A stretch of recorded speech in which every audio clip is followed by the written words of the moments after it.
Hello and welcome to Wednesday's edition of Cracking the Cryptic, and as it's Wednesday, Marty has released a new Rat Run puzzle.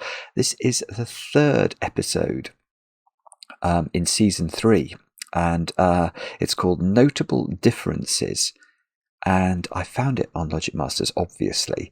Let's just have a look at the preamble. I mean, these puzzles are so good. They're so good. Experiment 23 Amber from the 28th of January 1975. Today, I thought I'd test the waters with Elliot by sharing some personal news that I'm going to become a grandfather. He offered his congratulations, but only briefly, before promptly moving on to asking about how much progress I've made designing the big one.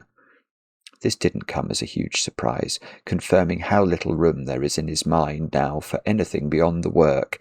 I reminded him that we are not there yet, and that Phase 3 has... So does that mean there's going to be...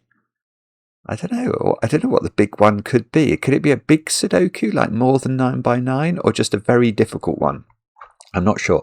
But there are some wonderful comments already. This only came out today. Let's just check. Let me just check. When did it... Yeah, okay. It came out at 2 o'clock this morning. And... the comments are already incredible, but I really like this one from Viking Prime. So I'll just read it. You don't need me to tell you what you have in store. You've had 22 other examples so far of inspired, approachable, polished puzzling. You probably won't even see this on your rush in to solve the Sudoku before you. I would, though, invite you to take a moment, however brief, to reflect not on the Sudoku, but on the man. Beyond the hype, beyond the deluge of glazing that is shortly incoming, sits a man with a beautifully simple and pure interest, whose primary concern throughout every single Sudoku he has ever made has been the experience of the solver. He cares very deeply for you, and that you get to experience his passion the way that he does. That combination of talent and generosity of spirit is, perhaps not rare, but not common enough that we should fail to acknowledge it when we see it. What a lovely tribute that is. That they are wise and profound words, Viking Prime, and I could not agree with you more. Marty is, in my opinion, just one of the most remarkable creatures on this earth. He is exceptionally clever and just unbelievably inventive. And how many hours of pleasure? I mean, a bit like we talk about this with art sometimes. Just how many hours of pleasure has he released into the world from his brain by creating these amazing puzzles? It's almost countless. And I intend to indulge probably, I would guess, an hour or so for this one. That's a complete guess. It's got 4 stars out of 5 for difficulty. It could be more difficult. I might get on with it. You never know. But we'll read the rules together in a moment or two's time. Now, I don't have that much news for you today, I don't think. I've got some birthdays to do. What else? Well, over on Patreon, we have got a brand new Sudoku hunt coming on the 1st of February, which is not far away. I hope there'll be more streaming of blueprints next Monday. We haven't scheduled that yet. I need Mark to confirm the date. I can do it, but I don't know whether Mark can yet. And what else? So yeah, do join us on Patreon. There's some wonderful bonus content there, of course, including this brand new Sudoku hunt from the Skunk Works, which is coming on the 1st of Feb. But let's do some birthdays. Cedric, you've turned 13 today over there in Montreal, Canada. And I know this because your dad Steve wrote to me, and we're getting a visit from Maverick just as I'm reading out your birthday. Your dad's really proud of you, Cedric, and for how you've dealt with starting high school. And I can tell you that you're getting a triple layer chocolate cake today with a 1-to-1 ratio of icing to cake. So, Cedric, that is the way to celebrate. Many, many happy returns. And thank you for watching the channel. Next, I'm going to mispronounce your name, but I'm going to go for Kaiser. I hope I'm getting that right, Kaiser. Your husband David wrote to me, and it was a very amusing email explaining how you solved puzzles together. and sending me the instructions that you left him called cracking the soup. So apparently the sort of nomenclature and the language of cracking the cryptic has suffused your ordinary lives to the extent that I don't know if I probably can't show you this, but I can read it to you. These were instructions that Kaiser left for David. Cracking the soup. Normal soup rules apply. On every plate, spoon and bite there must be a full pleasure.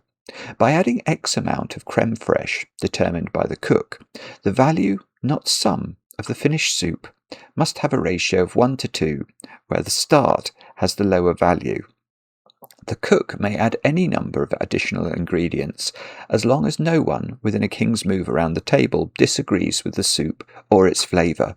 Finally, the soup, with a value of Y, must be placed on the table so that all plates joined for dinner are at an equal distance from the pot. Now get cracking. I love it. I love it. That's brilliant. And guys, have a brilliant birthday today. And I hope it's chocolate cake rather than soup. Next, Nina. Nina, it's your birthday today. I know this because your husband Mojo wrote to me and told me you love chocolate cake and you watch the channel every day. That's great to hear. And I know this is your first birthday as a mother. I think you had Isaac, was it last April? So many congratulations on the birth of little Isaac. And I hope, Nina, today you enjoy that chocolate cake. And I hope it's properly iced, of course. And then finally, Travis. Travis, you've turned 35 today. You've been watching since the original Miracle Sudoku, so that is some years now.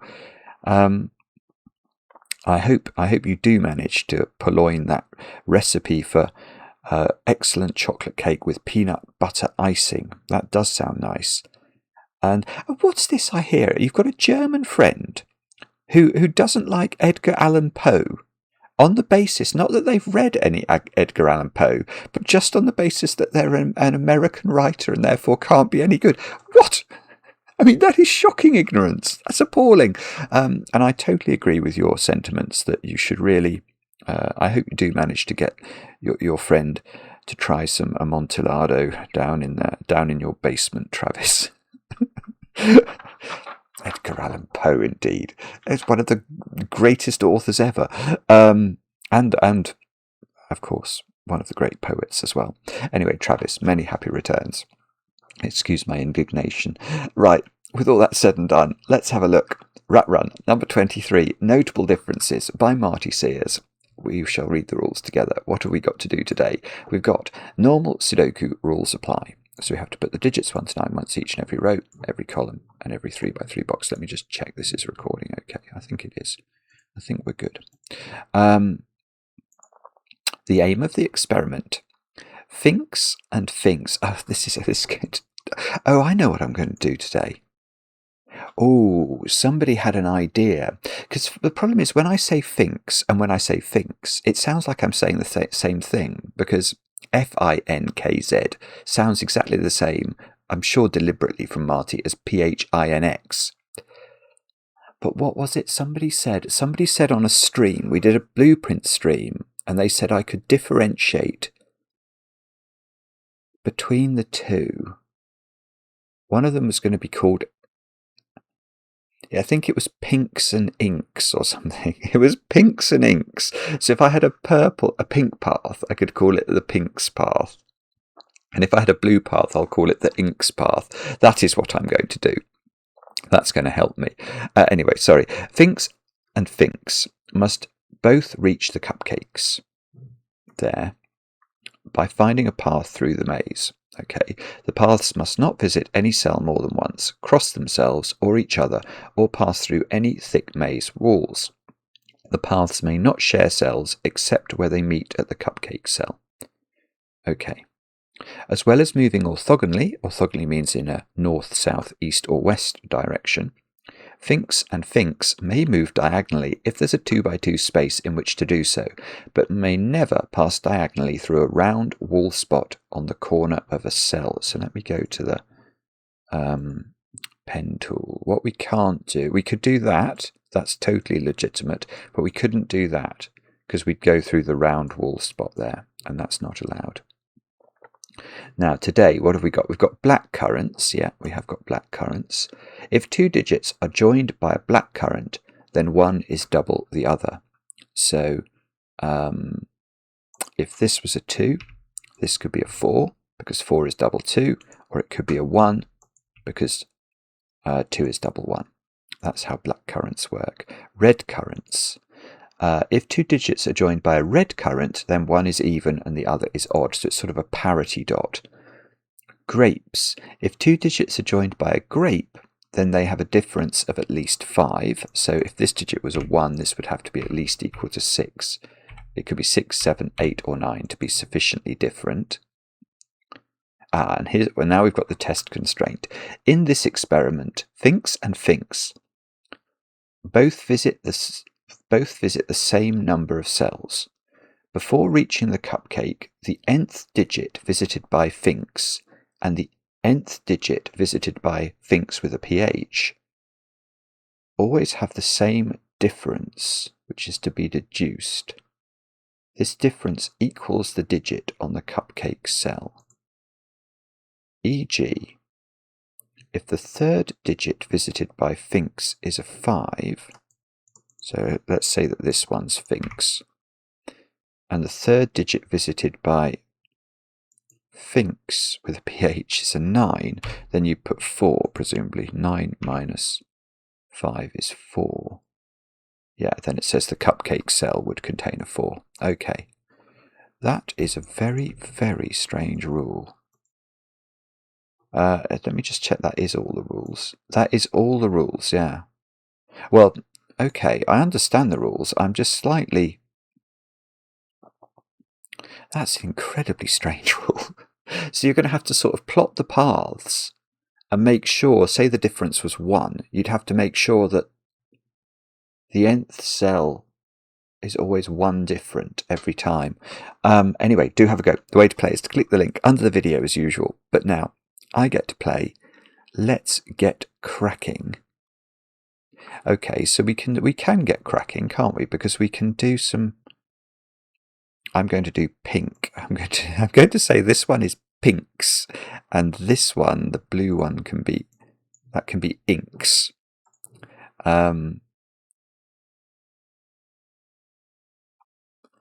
Now, okay, so we have to get both paths to hit the cupcake. So I think we can't do that, I'm going to claim. Because if we did, this cell here would have to join to this cell here somehow, and these are both on the boundary of the perimeter of the puzzle. So however I achieve that connection, I will create a wall going from this cell to this cell across the grid. And we know that the paths can't cross, but for this blue end to get to that blue end, they're both on the perimeter as well. That will create a wall, so those two walls will cross one another, and that's not allowed by the rules. So I think we can immediately say that the pink's path goes that way, and ink's path goes this way.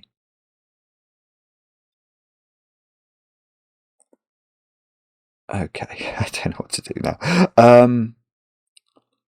What was the thing? Oh, it was the common difference or something.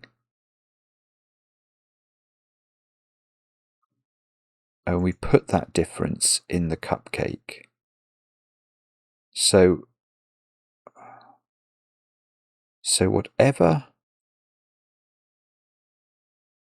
the difference is between those two cells goes in there. And those are different parity, and those are in a 1:2 ratio. So these are different parity.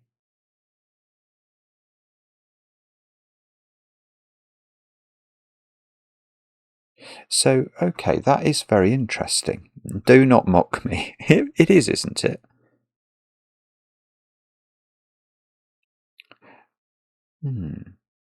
That is interesting, actually.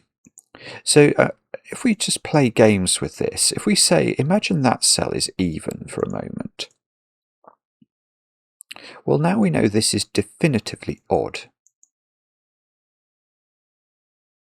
And we know this must be definitively odd as well, because we know that this even digit must be the difference between those two cells.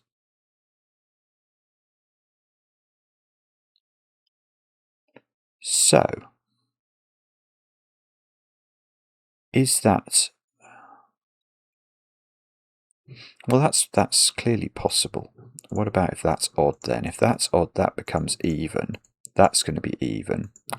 And that doesn't work. Right. So it only works one way round. If the cupcake is odd, because on the black dot, these are in a 1:2 ratio, which means one is double the other. Well, if you halve an odd number, what do you get? You don't get an integer. So if this is odd, this has to be even. It's got to be double this digit. So this is even. By parity, this is even. And the difference between two even numbers is an even number. It's never an odd number. So that simply doesn't work. So what we now know is, I don't know if I want to get into shading parity. I think I'll try and do it without, and then I'll come back to it if we need to. But this digit we've now worked out is even. Ah, it is even, but we need this to be odd, don't we?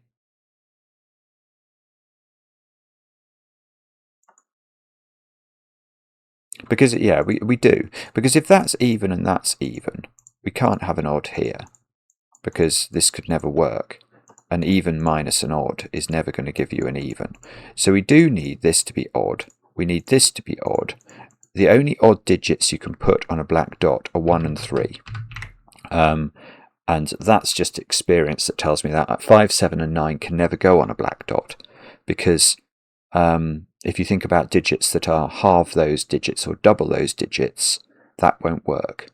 Half 5 is 2.5, half 7, 3.5, half 9, 4.5, and double those digits are too big to be in a sudoku. So this is 1 or 3, this is 2 or 6, and oh, that's okay, this is odd, and now I've gone back to colouring. So this is odd, 1, 3, 5, 7, 9. But, oh no, that's fine, isn't it? I was then I was thinking, okay, but now I can think about the difference between these two. And 6 is a very big difference.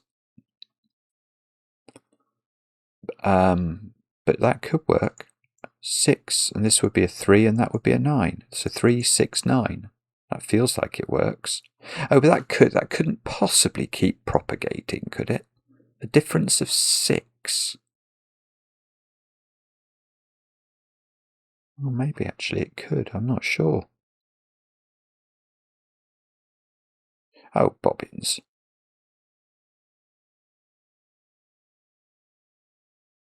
But, oh, good grief. Right. Okay. I don't actually think this can be a 6, but not because of this part of the line at all.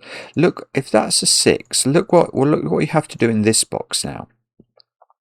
And the answer is that 6 has to be on a line. And that's not going to work, because this is actual genius, not of me. I hasten to add, this is Marty being Marty. So if this is 6, we've established that the difference between every pair of common nth digits on the Finkz and Phinx line is 6. But if you put 6 on the line, well, what digits are you going to partner it with? It's either going to be a 0 if you deduct 6 from 6, or a 12 if you add it on. And they aren't Sudoku numbers. So that is a 2. Which means the black dot digit is a 1. And this digit is a 3, because we need a difference of 2 between those two digits, because they are the penultimate digits before we hit the cupcake. That's just absolute... That's ridiculous, Marty. Now... 2 is in one of those cells, And okay, so imagine this was a 2. What's this digit? It's got to be 2 different from 2. So it's got to be 4. So there's definitely a 4 in one of those. This might be a parity puzzle, you know.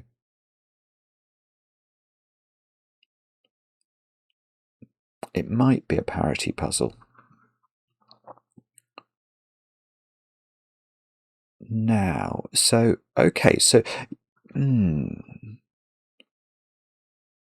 So thinking about the bottom line, those 2 digits have the same parity now because they differ in value by 2. These 2 digits have the same parity. So it's not... Yeah. So actually what we now know is that this one has different parity from this one, because if they had the same parity, if those were both odd, those would both be odd, and that would be 6 odds in the bottom row. There are only 5 odd Sudoku digits, 1, 3, 5, 7, 9. If these were both even and these were both even, there would be 5 even digits in the bottom row, and there are only 4 even digits in Sudoku, 2, 4, 6, and 8. So this is one of each parity.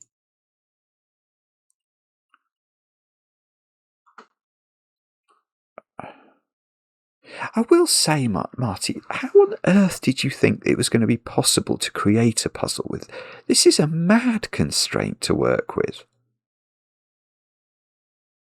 Marty probably thought, oh, that would be an interesting way to construct a rat run puzzle. I wonder if it's possible, and then somehow did it, because this just feels like... This feels very... I'm just trying to think how I would go about constructing this. It feels very difficult to me. So I can't have more than one more even. So say this was, say Finkz was a 2. This would be a 4. That would be 2 even digits. So one, you could have another even pair, but only one even pair.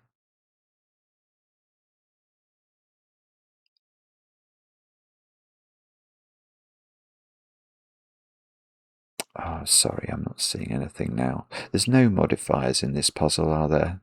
No, there's nothing that prevents me from thinking about digits naturally. Right, okay.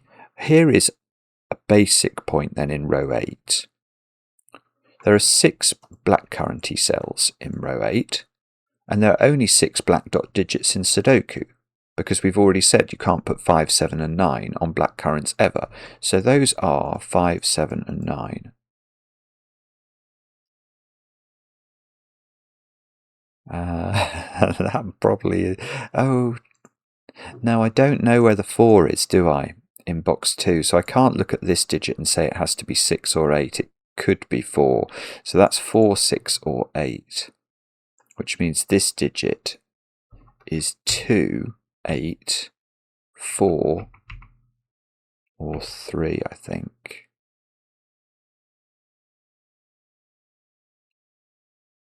Probably. Wow. Okay, that digit's also 4, 6 or 8. It can't be 1, 2 or 3. So this digit is 3, 2, 4, 8.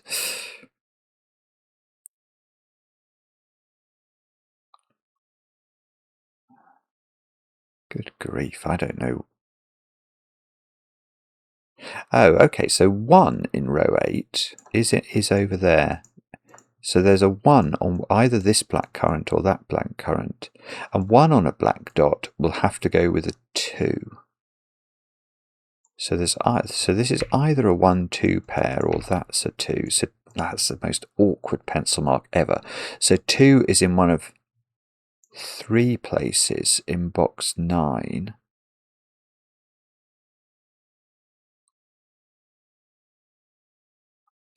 That corner digit is odd because of the weird lines. Because of what we said earlier about the paths. And so say this was an odd pair, this would be an even pair. What we're going to reach a situation is that these 7 cells in row 9 are going to contain 3 even digits and 4 odd digits altogether. So the corner digits in row 9 have to be of different parity, and that's definitely even apparently. That is right. So this must be definitely odd. 5, 7 or 9.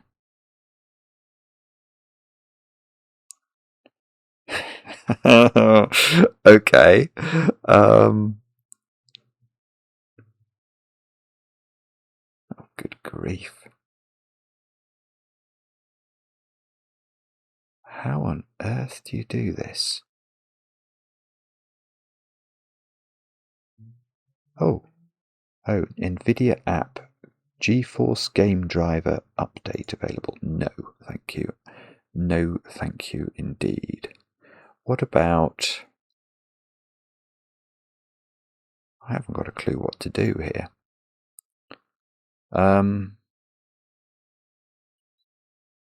Is it... I don't really know how to think about this. Is it to do with the difference? I've got to remember that the difference is always 2. So we're always preserving parity. So if the Fink's line went there, then this line would have to go to an odd digit, which it could there, or it could there. But if the line goes here, then this would be an even digit. So, then it would have to turn up. Okay, so if the pink line goes there, the Inks line has to go there because it must go to an even digit.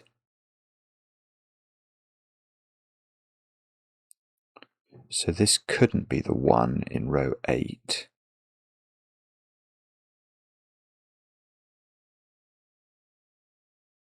And in some way that might be a handy deduction, but for the following reason, I don't know. I don't know what to do. Okay.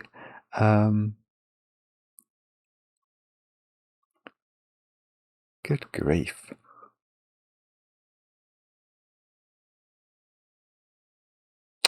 Oh, I see. Right.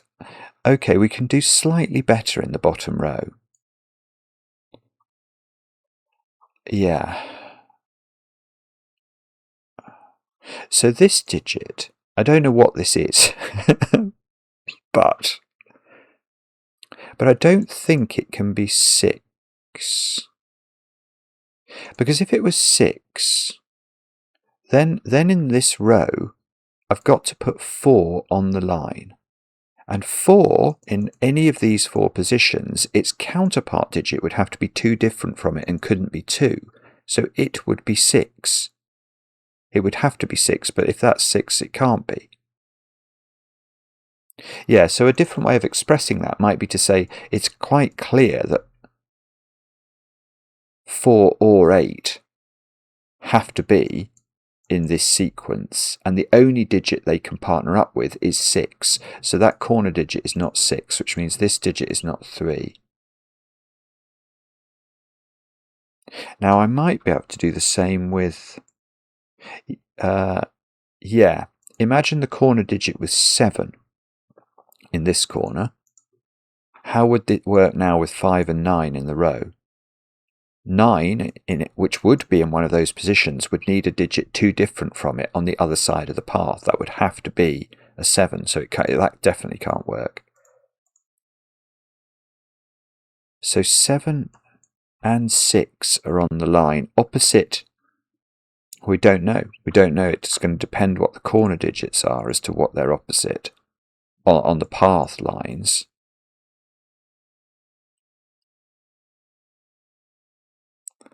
So, okay, this blackcurrant now, I should say, that definitely has 4 on it.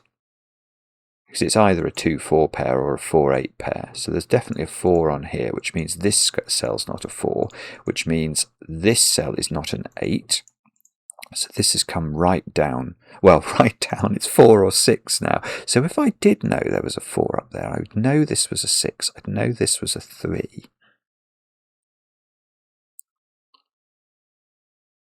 And can that be a 2, actually? If that was a 2, it would be a 2-4 pair.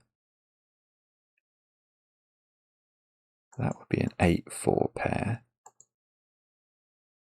This would be a 2, this would be a 1. Oh, I see, and then that would be 3-6, and that would probably be okay. Oh, golly, I don't know then.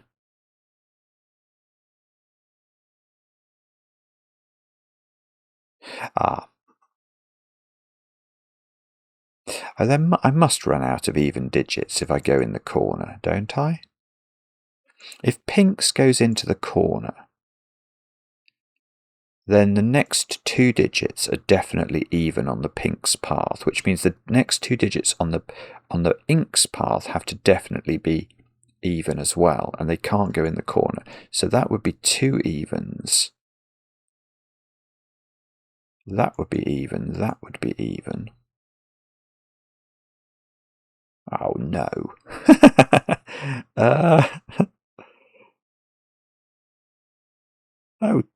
Oh dear, that might be okay. So if this was double even, then it couldn't be the 1-2 pair, so that would be a 1-2 pair. So this would have to be, it would have to be 4-8.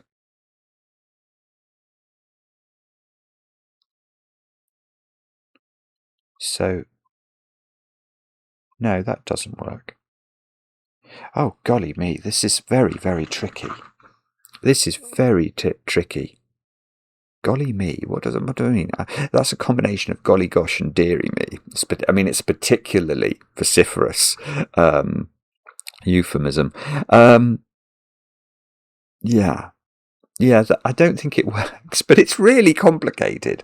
The reason I don't think it works is that,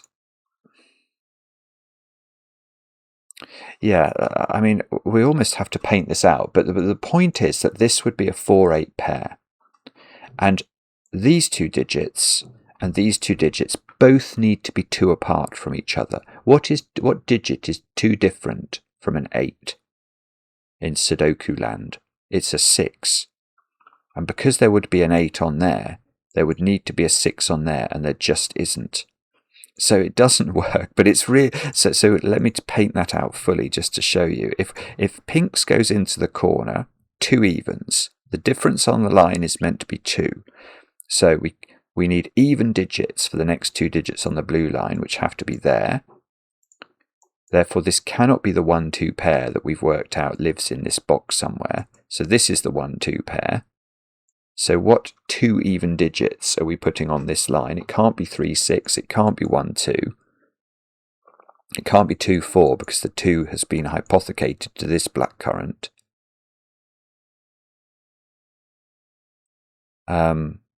So I think it has to be.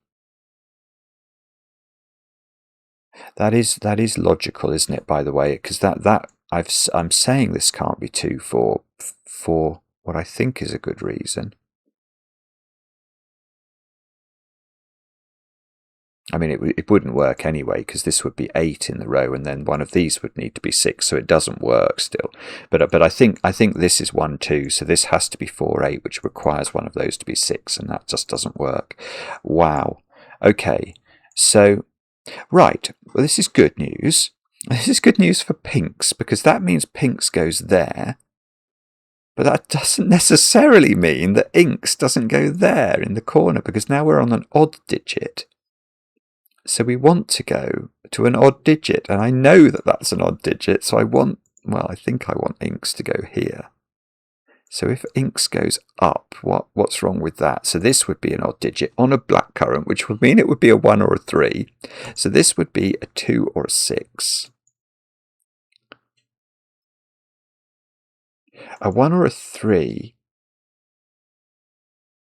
Oh, that would work. I was about to say it doesn't work because this digit would need to be 2 different from this digit, and that's very difficult. But if that was 3 and that was 5, it's not very difficult. It would be correct.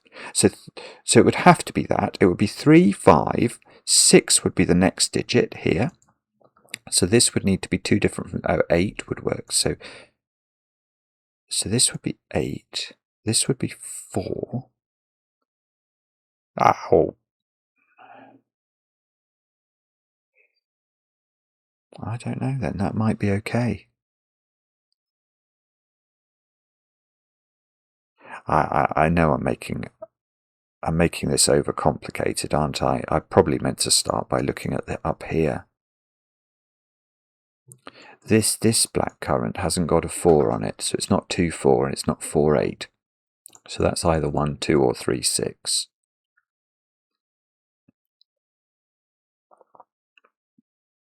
And there's no problem with a grape, is there?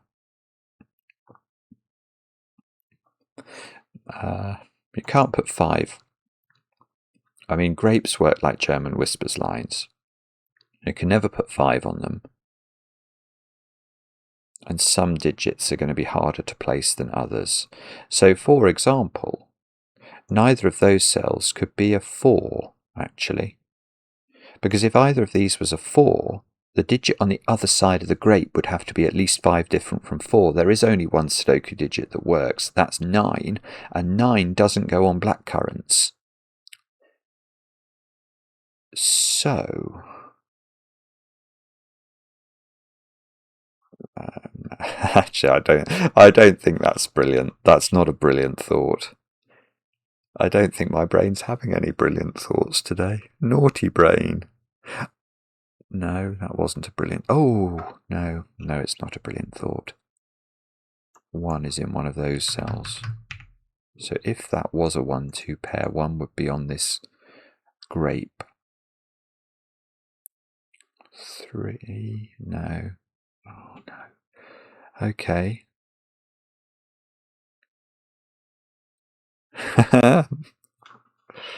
And if inks goes in the corner, it then goes up on a blackcurrant. So that digit and that digit would have to match off, I think. Which would mean this would be even. And it would be 2 different from 4, 6, which actually wouldn't restrict it at all.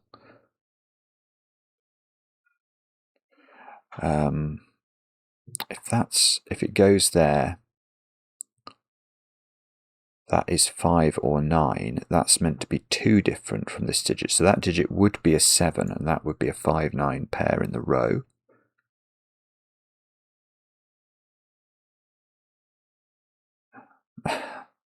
It's very difficult to see how this breaks.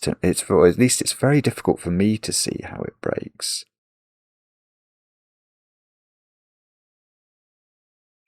There must be a way of thinking about this in a slightly different way to the way I'm managing to think about it. Or maybe I have got to think about something up at the top of the grid. So, yes, okay. This digit is 5, 7, or 9. That is an odd digit, and it's on one of these lines by Sudoku.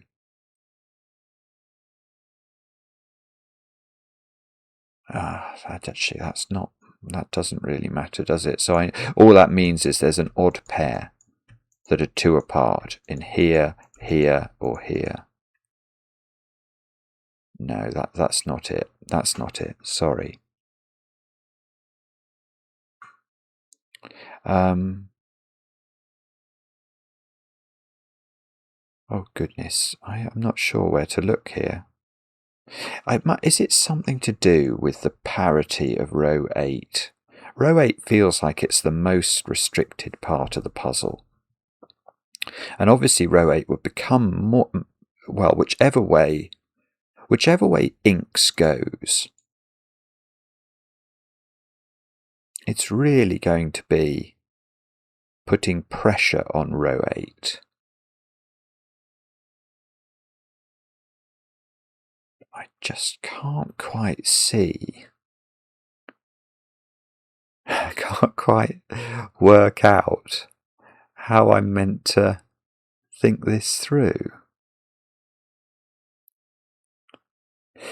Okay, hang on, I've got to make if I go in the corner, that black dot and this black dot have to be too different from each other in both positions. Is that it? Certainly that means this can't be a 1. Because this would be a 3, this would be a 6, and that would be a 2, and those two are not obvious, then they can't be the right distance apart. So in fact, okay, that's interesting. So if Inks goes in the corner, this digit can't be a 1, so this becomes a 1-2 pair, which means this can't be 4-8 because this will be a 4-8. So this is 3-6. But that doesn't work. Oh golly, that's beautiful logic, but that's really hard to see. Wow. So I hopefully you followed that as my thoughts were developing on it. But the crucial thing to realise is where I think it's really where 1 goes in this box. If the blue line, if Inks goes in the corner. So I want to think about this cell, which is now equivalent if Phinx has gone up, hasn't it? Yeah, we worked out Phinx went up. Phinx couldn't go through here. So in fact, maybe it would be helpful if I extended Phinx to there. Now, this digit is the equivalent of this digit. So those digits are 2 apart. So my thought was, could this be a 1? And at first blush, you think, oh yeah, that might work because this could be a 3. But then you realise, but hang on, that makes this a 6, which makes this have to be 2 different from 6. But if this is a 1, this is a 2, that's never going to work. So this is not a 1-2 pair, which means this is a 1-2 pair in row 8, which means this digit is not a 2 and this digit is not a 2. So this cell is 4 or 8 now, which means this dot is not a 4-8 pair. The only option left is 3 and 6 for this dot. And once this is 3-6, we get exactly the same problem, which is that this 3 is the equivalent or 2 different from this digit, but we can't go up to 5 because 5 isn't a blackcurrant digit. And if we go down to 1, we're in the same pickle we were before, which is that this 2 is not going to be 2 different from that 6. Okay, that's true. That's all true. And therefore, Inks, so they both go up. They both go up. Neither of them get to a corner. But now, yeah, this is good now. This is giving me this digit, isn't it? Because now this digit is 2 different from this digit, but it's on a blackcurrant. So that must be 3. That must be 5. And then this must be 6. So this is 1, this is 2. 2's on a grape, so this is, well, this is 8 actually. It's 8. It's all it can be. Because it has to be 5 different, so its options are 7, 8 and 9, but it's on a blackcurrant, so only 8 is valid. So that's a 4. Now there's a 6 on that parity dot up there. Blackcurrant, no, redcurrant, because it's got to have it's got to have an even digit on it, and it hasn't got 2, 4, or 8, so it's definitely got 6.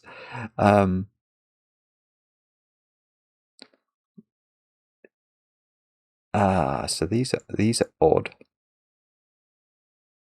I am I'm going to record that. That's such a lemming thing to do. I apologise for being a lemming. But if that's a 6, that seems to have to be a 4 now. Why is that? Yeah, because this can't be 8 because that would make this 4, and somehow I worked out there was a blackcurrantly 4 there. So this digit is a 4, which means this digit. Oh, no, it doesn't help me, does it? That's 2. There's a 4 in the corner. I feel like singing for that, but shouldn't really. So 4 is in one of those 2 cells. But hang on. Let's just work this through. So 3, these two are equivalent. This 6 has to be 2 different from that digit. So that's got to be 8. Because 2 and 6 are too far apart. So that's 8. So this is 2. And then we go to 4, which is going to be 2 different from the... Oh, goodness me. Right. Okay. So the next digit from this position has to be 2 different from 4, which is a 2 or a 6. So it can't go there because that C's 2 and 6. It can't go there because it's odd. So it's got to go there where it's got to be a 6 because it can't be a 2. So Inks goes diagonally. Now Pinks can't go along here because Pinks is then going to bump into Inks, a concept so ludicrous. I can't believe I enunciated it. So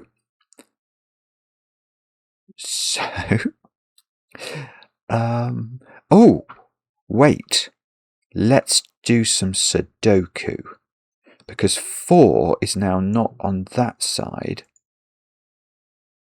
of this box. So 4 is on this side, which means, but remember the 2 and the 4 were opposite each other on the paths up here. So 4 is in one of 2 places in box 5. 2 is in one of 3 places in box 5. These 2 digits are 5 and 8, I think.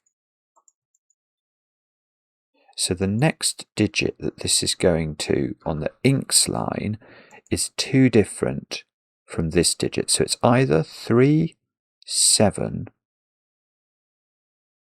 or 6. 3, 7, or 6. So it's no, it can't go down. It would never get out. It's not going there. It could go there. Could go to any of those 3, I think.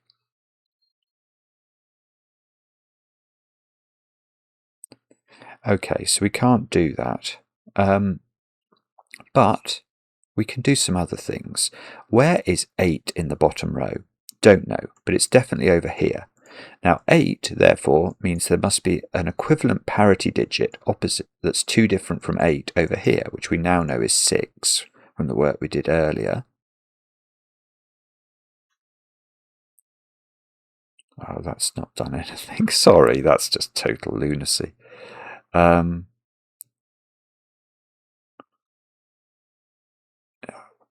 I don't know what to do then.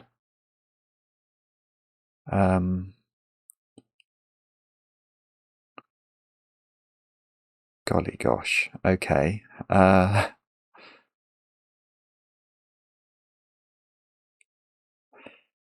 If I don't know. I can't see what I meant to think about here. This blackcurrant has not got a 2 on it anymore, so that definitively is 3, 6. It feels like that might do something, but oh, okay. No, that does do something. That does do something. Where's 3 in box 7 now? I've got a 3 here. So I think 3 is forced onto the grape, which means 1 is not on the grape. So I get a 1 for free. It feels like it's for free. Now, this is good, because 3 being on a grape has to partner up with a digit that's at least 5 different from 3. Well, 8's not available, so it's got to go with 9.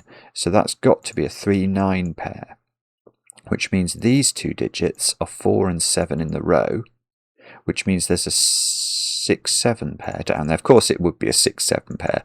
How often do I get to say 6-7 in these videos at the moment? Quite a lot. So, oh, bother. So I don't know then. So the 7 is going to go, well, the 6 is going to go opposite an 8. And then the 7 is going to go opposite a 5 or a 9. But I don't know which one. It depends what this corner digit is. But this is definitely odd on the redcurrant. So this is even on the redcurrant. So that's got to be 8. That's got to be 5. So, okay. Is that good or bad? That's the question. I don't know the answer to that.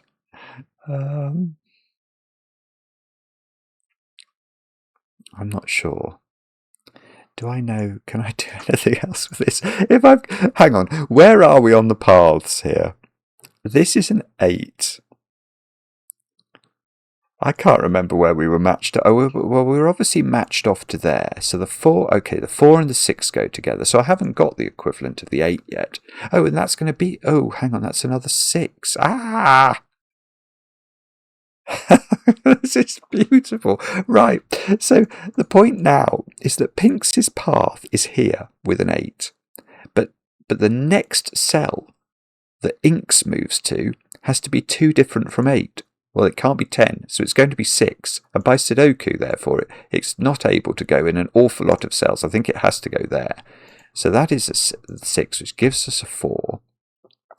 The Ink's path goes here. Okay. Now, the Phinx's path can't turn right, because it's then going to bump into the Ink's path, so that it turns left into an odd digit.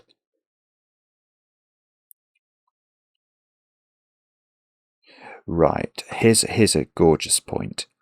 In box 2, 6 is now on the pink line. Now what does that mean?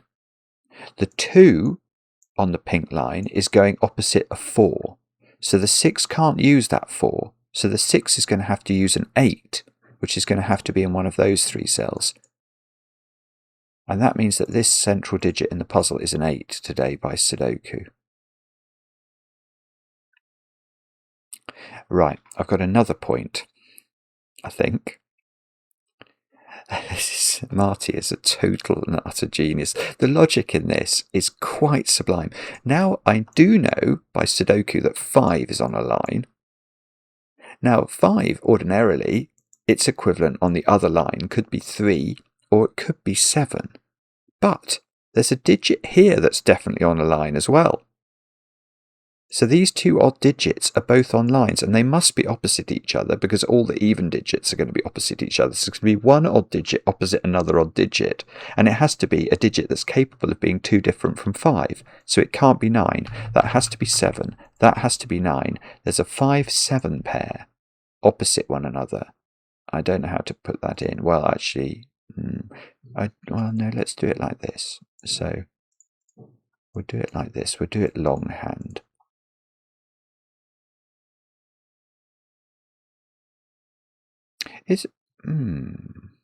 Wait a moment, though. Is that a real thing? So, okay, this is great. This is great. Oh, and this has been available for ages. I just didn't see it. 6s. Where is 6 in row 3? It's in the middle box, but I've also worked out it's in one of those cells, so 6 is there. Which means, and 6 was opposite 8, wasn't it? So that's great news. Well, not maybe great news. Oh, hang on. Let me be careful. Let me be careful. So here I want to get rid of 6, not 7. 7 could be here.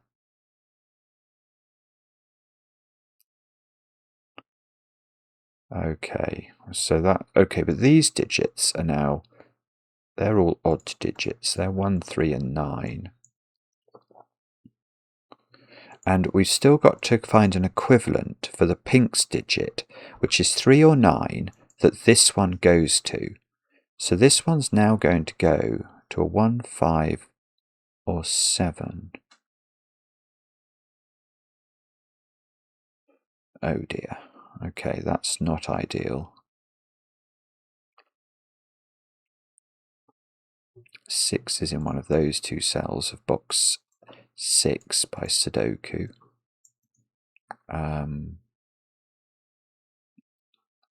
Maybe column 1? What do we need there? 5, 7, 8, 9. Let me just pop that in. willy-nilly. Those are not 8s. That's, oh yes, okay, sorry. Is this, yeah, we could have put 8 in. That's right, is it? I think it is right. So 8 is in a domino in box 1.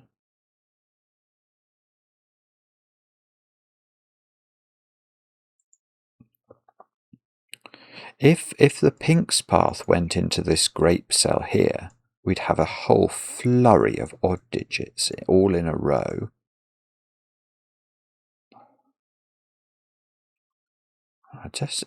It's quite weird actually, because it feels now that we've got much more flexibility about path positions in sort of the central 3 rows.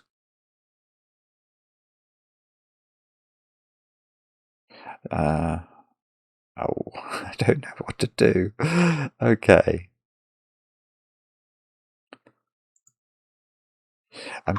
What I'm going to do, and this is a bit frivolous, but forgive me. Oh, hang on, no, am I wrong as well? I think I've got this wrong. I wanted to try and mark off where I've got the path up to. So, yeah, the 3 and the 5 were equivalent. So the 8 and the 6 were equivalent. The 4 and the 6 were equivalent. The 8 and the 6, so it's those two that are equivalent. And it's this, yeah, okay, so it's the next digit on. So this digit is going to be in one of those cells, I think. Can't go down here, it wouldn't work. Oh, no, it can't. It couldn't get out again by a diagonal move.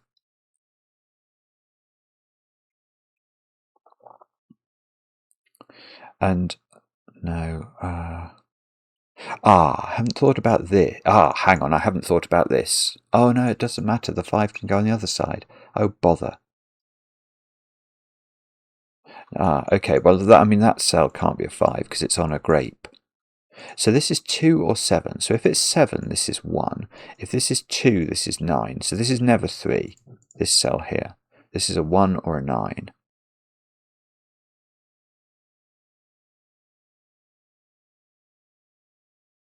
Now,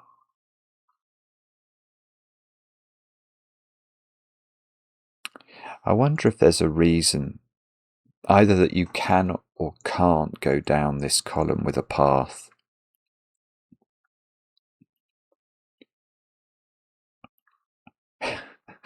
That's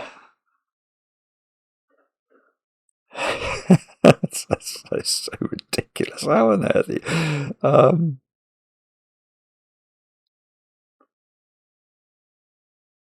There probably is. I don't know what it is yet. I'm trying to think about it, failing miserably.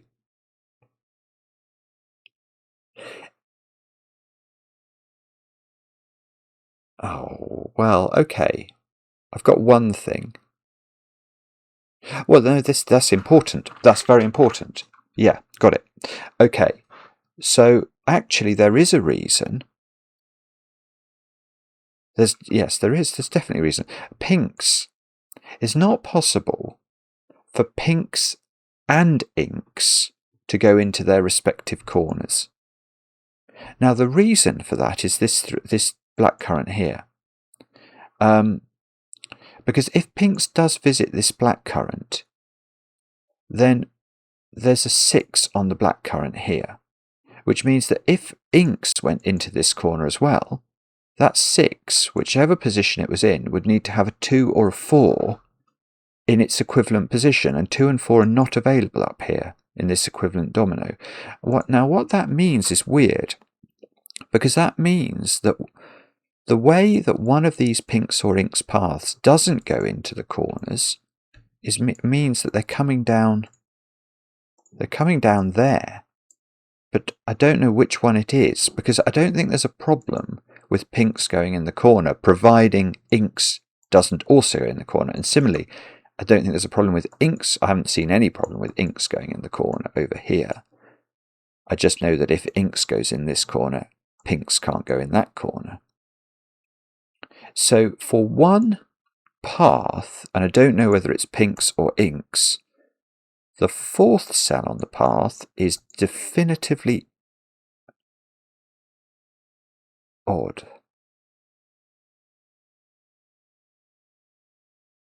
So,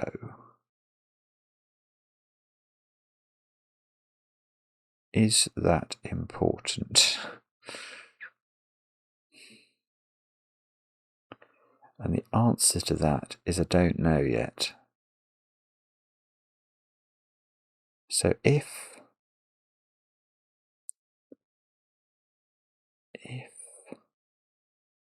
how do we work this out? I don't know. I don't know. It's quite complicated, isn't it?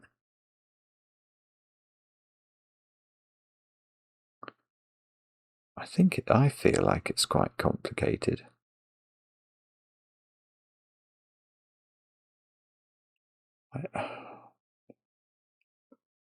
I don't know.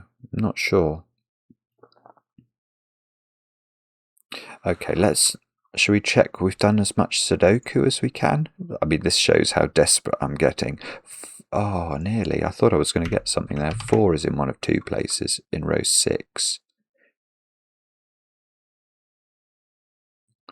So something's coming down here. I'm sure there's a way to work out what it is. I just don't know it, I don't think.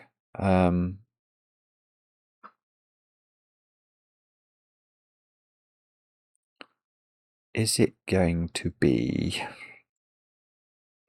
Oh, I don't know. Come on, Simon, use your brain. Okay, it's 3 odd digits. Is that the point? It's 3 odd digits, then an even. So if Phinx did turn here, it would be 3 odd digits, then an even. So this would be a 3. And that would have to be a 1.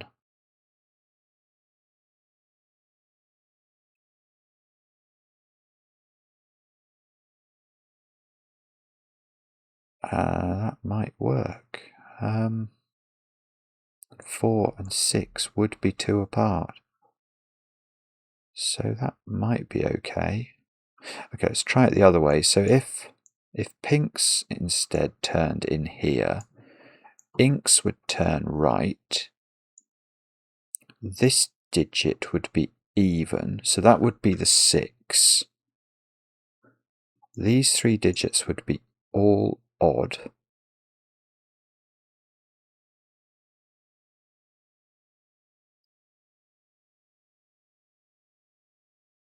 And I don't know. I mean, I think if that's a 6,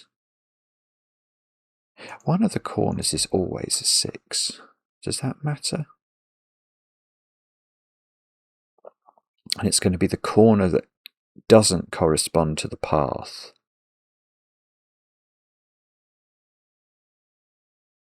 So,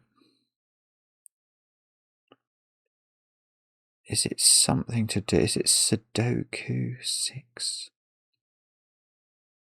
8? Is it something like where's 8 in the top row?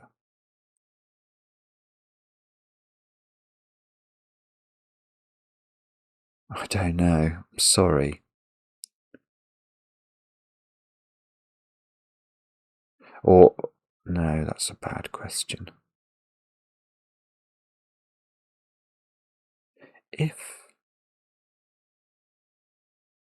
I'm sorry, I can't see it. I can't grasp how I'm meant to think about this, I'm afraid. I promise I'm trying. You may say, you're not trying very hard, but I am really, I really am trying hard. Oh dear. So hang on. So either those 3 or those 3 are all odd. And that would be odd. You don't have to put an odd on a whisper though. 8-2 would be totally legitimate. 8 here, 2 here. I mean, there'll be other options as well, but that was just a very quick. Oh.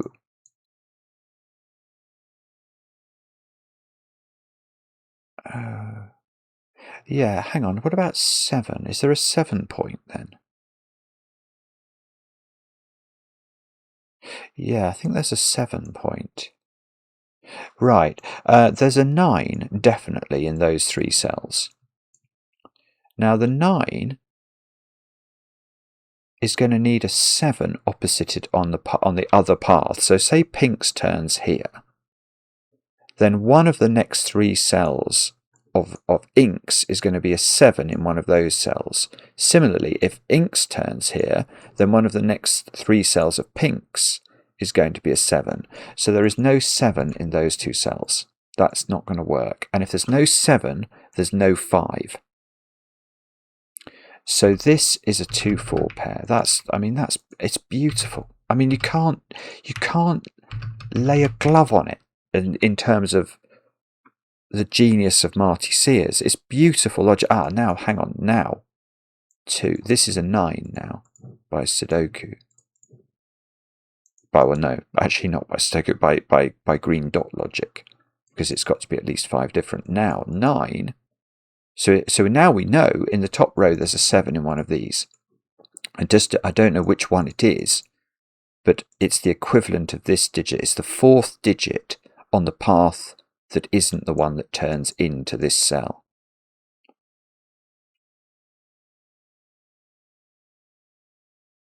So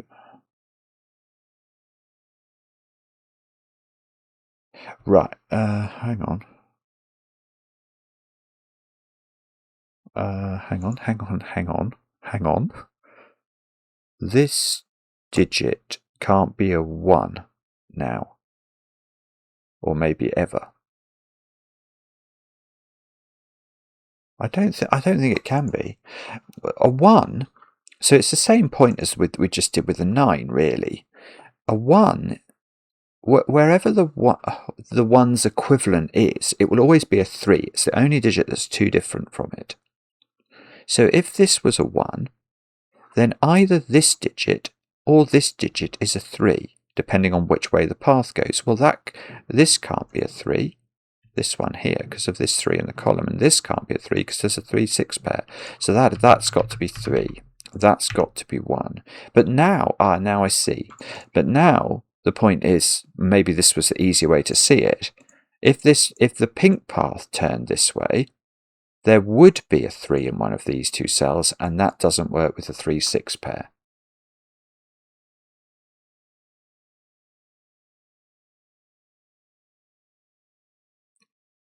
I think. Yeah, because now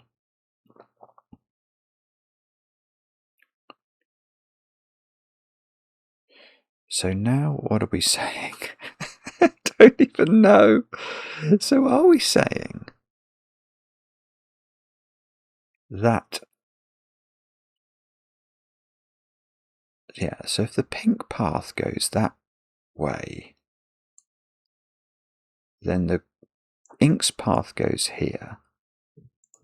This is a 7, this is a 3, and that is wrong. That's definitely wrong. So the Pink's path is what goes down the middle, like that. The Ink's path is what goes there. And somehow or other, we're going to have to figure out what happens next. So now we've got, what have we got? We've got 7 here. We've got, no,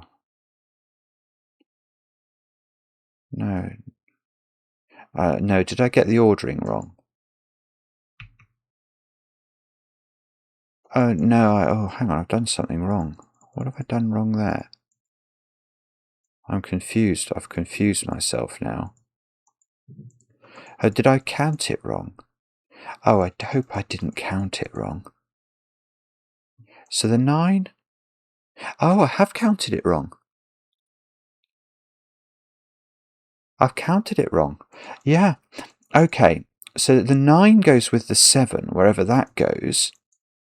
But it's actually that digit, which would be the next. So it's that digit that can't be a 1. Oh, God, this is doing my head in. So if this digit is a 1, the point is, and I didn't realise this, the point is it's this digit here that is the equivalent on the other path of this cell or this cell, which can't be a 3. So it's that one I've got to make sure. Well, it's this one that now can't be a 1. Because that will put a 3 there or there. So this has to be a 3. This has to be a 1. I think I did it the other way round. Now, I don't think that's going to affect... It can't affect the direction, can it? Oh, no, it can. Oh, no, it can. No, this is terrible now, because now this one can go this way. Because that digit is now the equivalent of that digit. Oh. So now I don't know. I know that... Oh, I tell you what I do know, which is quite cool. There is a 3 in the corner. I just don't know which corner. Because this digit has a 3, but it's going to be there or there, depending on which one turns in. And this digit, which is going to be there or there, the equivalent of that digit, is going to be a 1 or a 5. So if it was on the left, it would be a 1, because there's a 5 looking at it. And if it was on the right, I don't think we'd know.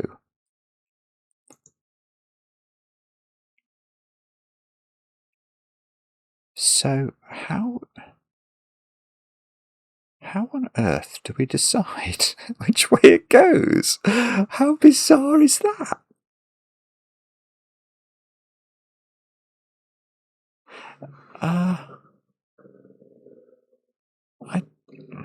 Oh dear, I don't know. That's really strange, actually. Oh, hang on. No, it's not, is it?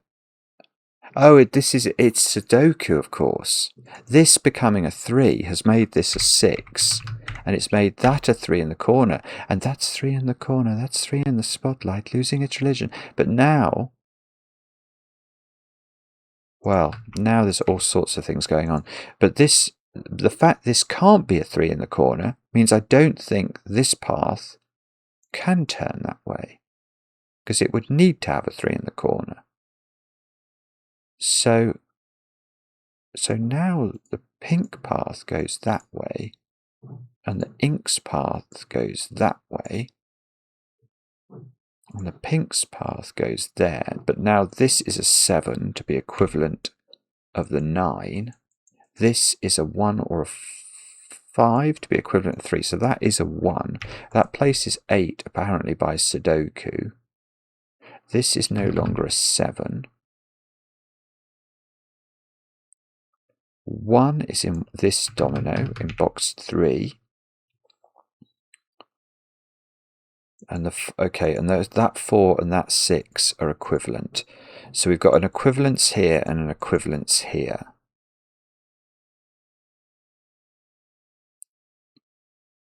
So, lovely. Yeah. What would happen if this 6, which is where the pink's path is, goes into the 8 for its next digit? What would the equivalent digit be on the ink's path? It would be a 6. Well, I can't get to a 6 in one cell, so it's not going that way. So pink's goes down into an odd digit. So 3 or 7 is what I need to put in as the next digit on the ink's line.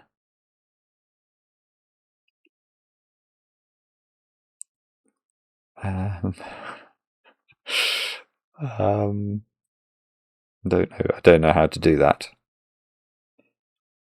Never mind. Come on. Let's. It's still good. Right, there's a 6 by Sudoku in that corner. So now I know this digit is indisputably odd, and it's not a 3. So and it's not 5 or 7. So that is a 9. There's a 5-7 pair in that row. That's great. That means this is a 5 in the corner. Now, okay, that might not be quite as great as I hoped. I've got a 3-7 pair here. I've got. Oh, here's a lovely point. This grape now has become tricky. This top digit on the grape can't be 6, 7, 8, or 9 by Sudoku. 6, 7, 8, 9. So that's a low digit. That's going to give me the 3 in the box. By low, I mean, because this can't be 5, 6, 7, 8, or 9, it must be 1, 2, 3, or 4. It can't be 3, actually. So this digit now has to be 5 different from a 1, 2, or a 4. So it's actually a 7 or a 9. It can't be 6 or 8. But it's definitely not a 3. That places 3 in this box. That places 7 here.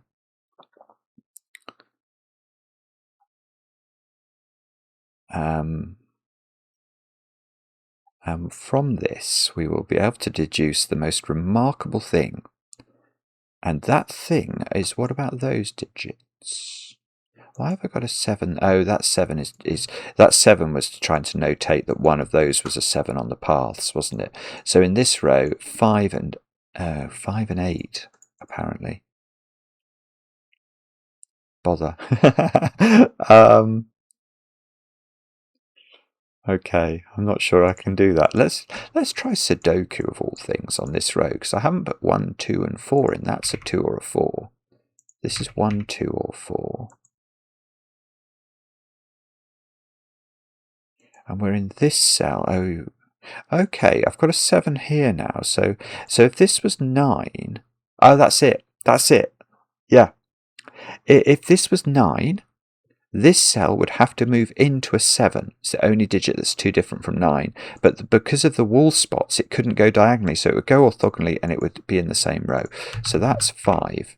And we must go into a 3. And the 3 can't go there because that's a 3. So we have to go there into a 3 on the inks line. Now, who knows what that means? But I do now know these digits are 2, 5, and 7, although Sudoku isn't going to help me there. I had a quick glance at how... I mean, honestly, apparently I've been going at this for 78 minutes. That is completely and utterly absurd, because I only just started. Clearly, I only just started 2, 4, and 9 into those cells. That's quite good, isn't it? That's really good. Is that true? 9, why can't 9 go here? Why did I think, no, it can't. Oh, this is just naked singled. I didn't realise. 7, 4. So, 7 can go next to 1 or 2 on a grape, so that's actually okay. 2, 4. This is 1, 2, or 4 by Sudoku. Not 1 apparently, because in row 2 we need to put a 1 on this side. So, what does this mean? 7? Oh no, that's not a very good question. Oh yeah, 7. 7 in box 7. I can do. 6 in box 4 is a bit restricted.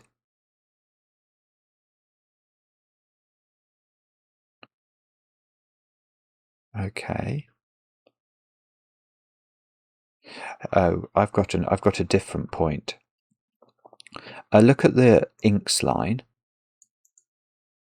I think if the inks line went west from this 6, how would it ever connect up? It could never get back to this point.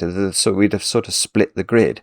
And so we're not going to do that. So I think actually the inks line has to go that way. So what I'm saying is, if it goes that way, how do we now connect this cell to this cell? There's no passageways. So we have to go here. Now this one is the equivalent of this one. So this is odd, so that's not the 2. So this is 2 by pencil marking. This is 5. Oh, 5 or 7, which doesn't resolve. If that's a 2, I don't know. This is okay. This is a redcurrant. So this is even. That's a 2. Sorry if you've been shouting at me to get that right. That's been there for ages. Okay. Now, one thing I can see in box 4 is that this digit is odd, because I've pencil marked 2, 4, 6, and 8 in the box. So that's definitely odd and is not 7. So 1, 3, 5, 9 is what we should pencil mark there. But I've got a 5 here, so not 9. 1, 3, or 5. Okay, that's probably not the most overwhelming point ever. Well, my phone's going bananas at the moment. Where is 1? Is in one of those 3 cells in box 6.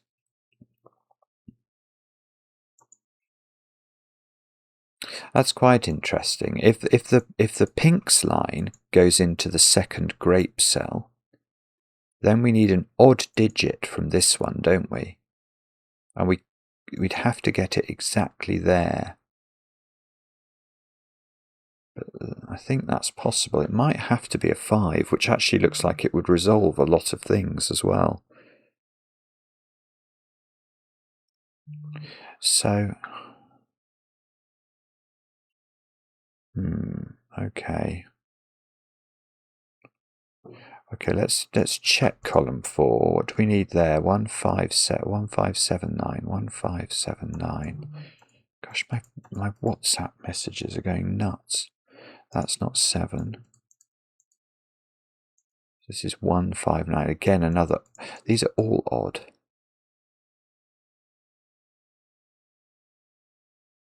But we don't know how they're moving in terms of the path. Okay, it must be something to do with. Okay, let's move our purples down, because these 2 are now equivalent, aren't they? So it's the next cell. So if I go into the 8 here, I'd have to go into a. Oh, that's it. Right. If I go into this 8, I need a 6 from this cell, which I can't get. So I've got to go into the 2, 4, or 9. Oh, that's annoying, because that means if that's a 4, that could be a 2. Okay, what we can do actually is we can get. Oh, this is good. This is worth doing. We can get rid of 9 from this cell, because if we go to 9, I need to go to 7 from here. Oh, I suddenly thought I could go diagonal, but I can't. I definitely can't. No, I can't get a 7. So this is not a 9. That gives me a 2, 4 pair. So this is a 9. This is a 9. This is a 3. This is not a 3. Which you think that would do something, but 1, 2, 1, 1, 2, 4, 5. So 1, 2, 5 in that cell. 1, 4, 5 in that cell.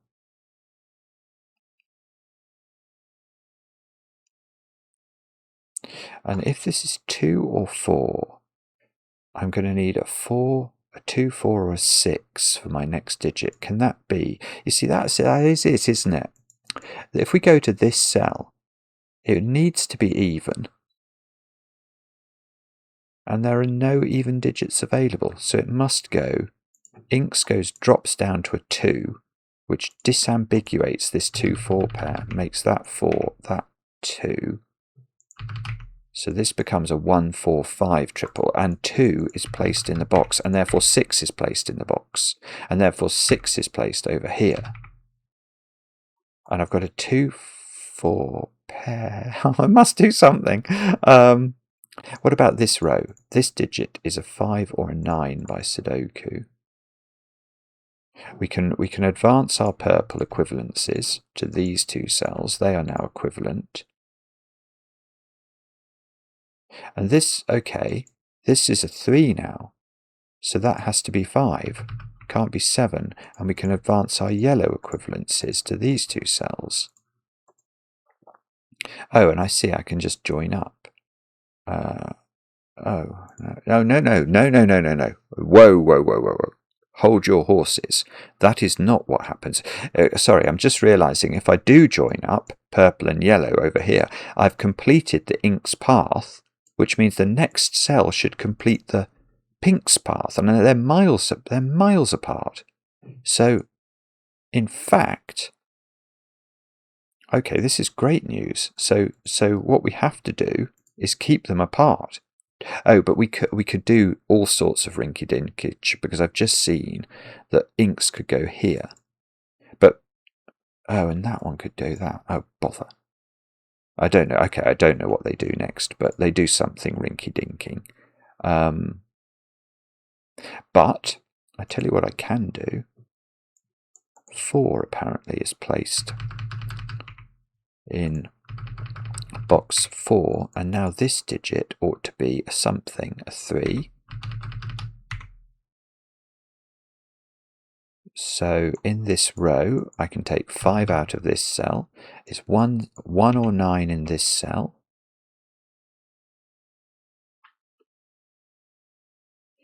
Okay. And these yellows are equivalent. Right, so it's the same game again, isn't it? If I go into the 9 now on the grape, I need a 7 from this cell. And there's no 7 available. So I've got to go up. So Phinx goes up into a 4, which means I need a 2 or a 6. Oh, well, okay, I need a 2 or a 6, but I can't close the loop. So I think I've got to go into the redcurrant cell. So now, let's just advance our yellow on slightly to make sure we understand where we're up to. So now, inks over on this side definitely goes into that cell. I don't know what this cell can be though. Oh, I do. No, I do. It's a naked 3. That's great news. That is great news. I'm just is that actually true? Yeah, that is true. That is a truth. So I need a 1. Oh no, I need 1 or 5, but I don't know which way round it is. I mean, I can see where he goes.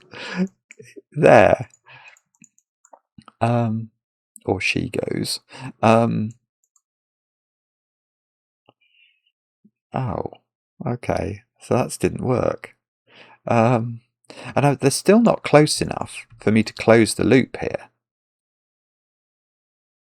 So hang on.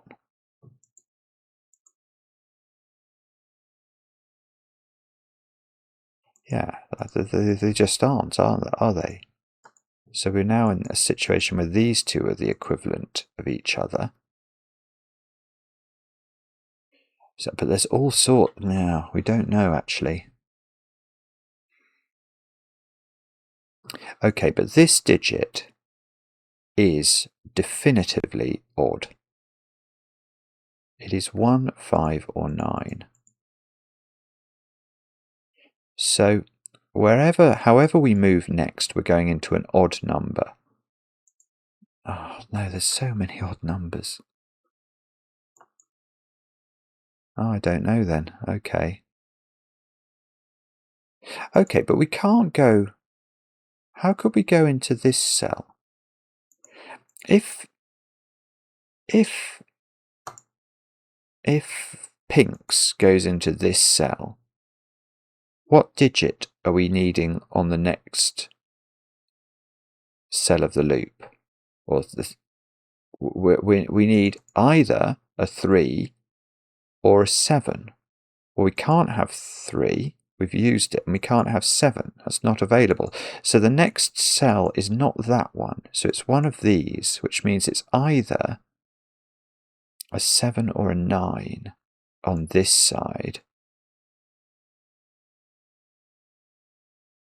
which means it's probably 5 or 9 on the other side.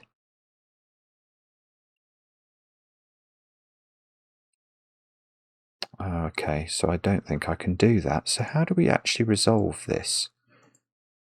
I'm not sure whether I'm meant to look at the yellows or have we done our sudoku to the full extent of the sudokuage that's possible? Maybe not, actually. Maybe not. 5, 7 there. So we can suck 5 out of those cells. It's not quite good enough. It's close, but it's not. But no cigar.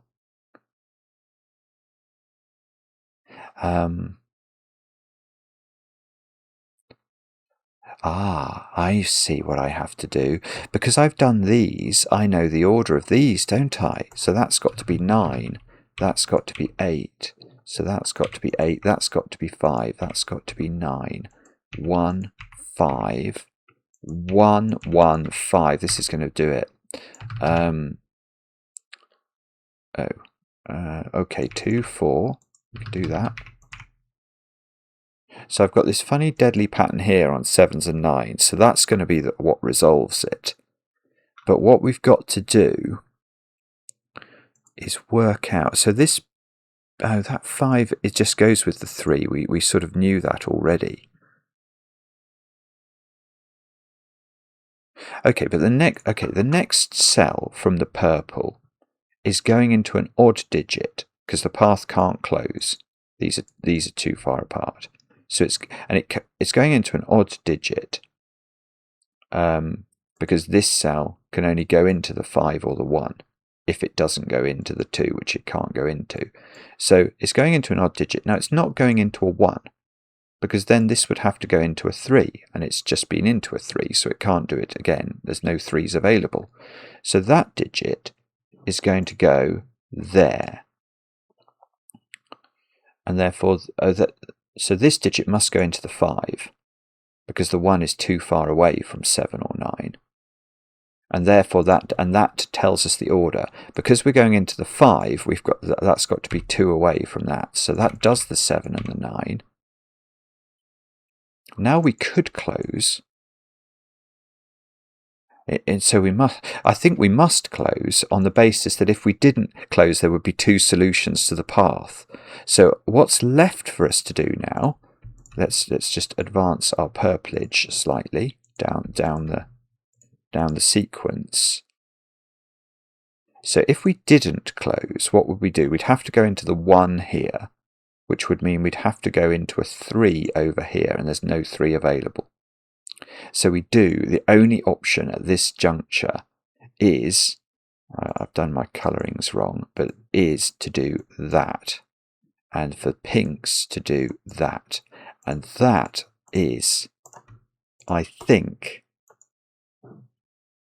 the solution to the puzzle. Did it. Right, okay, let's read. We've got experiment completed successfully. Test date 28th of January 1975. Cells visited 41. Blackcurrants eaten 4. Redcurrants eaten 3. Grapes eaten 0. The differences, let me like the puzzle as well. The differences in character are perhaps even more interesting than the physical ones. When Finkz with an F was young in phase 1, her brilliance was evident from the start, but she was also excitable, ever curious, and always eager to please us. She mellowed somewhat during phase 2, but in recent weeks appears reinvigorated by the new arrival.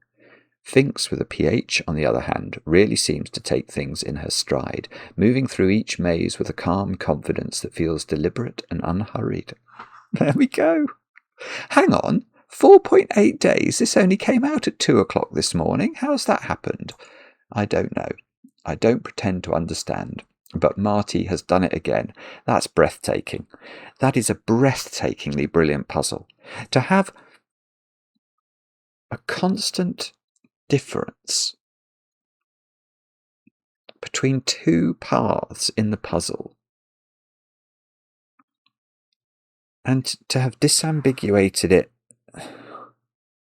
in the way that you have, I mean, it's startlingly clever. It's a sort of brain-bendingly brilliant. A worthy addition to what is the best Sudoku series that has ever lived. And loved it, Marty. Let me know in the comments how you got on with it. I enjoy the comments, especially when they're kind. And we'll be back later with another edition of Cracking the Cryptic.